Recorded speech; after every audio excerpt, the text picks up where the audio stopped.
Päevasõnumid tulevad armastuse energialt. Aktiveerime sinuga koos armastuse energiat. Esimene sõnum on rõõmult ja see rõõm on elust endast, mis sul rinnus laulu lööb.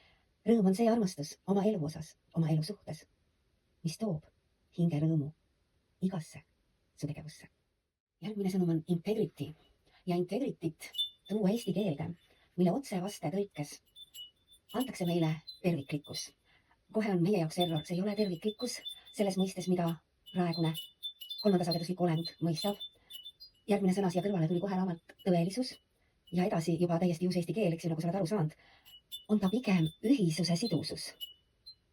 Ehk mida see tähendab? Sa väljendud oma hingetõde ja ausust ja lood armastust igal oma sammul, iga teoga. Ühisuse sidusus ehk jah, sa oled terviklik tõelisuses. Kolmas sõna sõnumina, respekt. Mida tähendab respekt?